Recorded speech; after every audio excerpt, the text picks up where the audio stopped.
Simba और नाला की बेटी का नाम कियारा है और वे एक और शावक की उम्मीद कर रहे हैं। वे एक नखलिस्तान के लिए जाते हैं जहां नाला जन्म दे सके। धरती जबकि सिम्बा टिमोन और पुम्बा से कियारा पर नजर रखने के लिए कहता है। रफीकी जल्द ही उनसे मिलने आता है और तय करता है कि वह उनके दादा मुफासा और उसके विश्वासघाती छोटे भाई स्कार की कहानी साझा करेगा, जिसमें टिमोन और पुम्बा अपनी खुद की टिप्पणी भी जोड़ते हैं। खैर, मुफासा और उसके माता पिता काल्पनिक मुलेल की खोज करते हैं। एक बाढ़ मुफासा को एक गीले क्षेत्र में बहा ले जाती है जहां वह ताका एक शाही राजा से मिलता है। एक शावक वे युवा मगरमच्छों द्वारा हमला किए जाते हैं जब तक कि टोका की मां रानी एशे हस्तक्षेप नहीं करती। वह मुफासा को स्वीकार करती है, लेकिन टाका के पिता राजा ओबासी एक बाहरी व्यक्ति से मित्रता करने के लिए उसकी आलोचना करते हैं। रफीकी अपने बेटे और मुफासा के बीच एक दौड़ आयोजित करता है ताकि यह निर्धारित किया जा सके कि क्या मुफासा उसकी प्राइड में शामिल हो सकता है। जब मुफासा थकावट के कारण पीछे रह जाता है तो टाका दौड़ को धीमा कर देता है ताकि वह रह सके। जैसे जैसे मुफासा और टाका बड़े होते हैं वे एक मजबूत बंधन बनाते हैं। जब एशे मुफासा को शिकार करना सिखा रही होती है, दो सफेद शेर उन पर हमला कर देते हैं। मुफासा एक को मार देता है और दूसरा भाग जाता है। टाका इस हमले को देखता है लेकिन डर के मारे पीछे हट जाता है। बचने वाला किरा को सूचित करता है।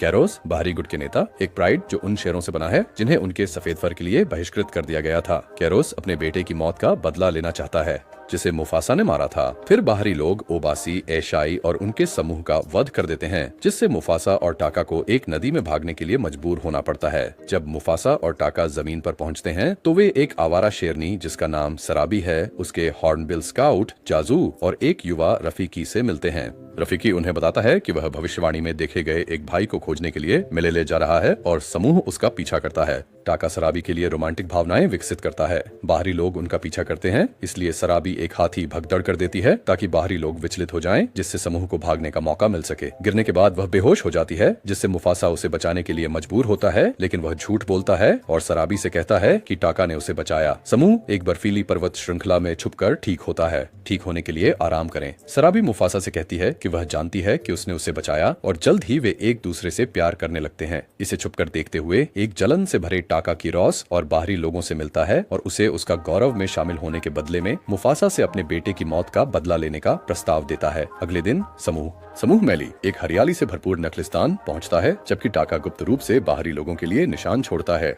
रफीकी अपने दर्शन वाले पेड़ को पाता है और बाहरी लोग हमला करने से पहले मुफासा को अपना भाई मानता है। मुफासा किरोस से लड़ते हुए ताका की धोखाधड़ी के बारे में जानता है। इसके बावजूद मुफासा जानवरों को बाहरियों के खिलाफ लड़ने के लिए मालेले में इकट्ठा करता है। किरोस मुफासा को एक गुफा में ले जाता है और उसे खत्म करने की तैयारी करता है। अपने भाई को थका हुआ देखकर और जो कुछ उसने किया है उसका एहसास करते हुए पछताया हुआ टाका हस्तक्षेप करता है, जिससे किरोस टाका की आंख पर वार करता है और एक निशान छोड़ देता है। भूकंप आता है जिससे मुफासा और किरोस गुफा की झील में गिर जाते हैं। किरोस मुफासा को डुबाने की कोशिश करता है, लेकिन एक गिरता हुआ पत्थर मुफासा को किरोस को उसकी मृत्यु की ओर धकेलने का अवसर देता है और मुफासा सुरक्षित बाहर तैर जाता है। मुफासा को पानी से बाहर निकलने में मुश्किल होती है, लेकिन उसे फिर से ताका द्वारा बचा लिया जाता है, जो बाल बाल बचता है। सराबी उसे डुबाने के प्रलोभन का विरोध करती है। मुफासा और सराबी एक साथ गुफा से बाहर निकलते हैं, जबकि जानवर अपनी जीत का जश्न मनाते हैं। जानवर बाहरी लोगों के खिलाफ उन्हें एकजुट करने के लिए मुफासा के प्रति कृतज्ञ होकर उसे मालेले का राजा बना देते हैं।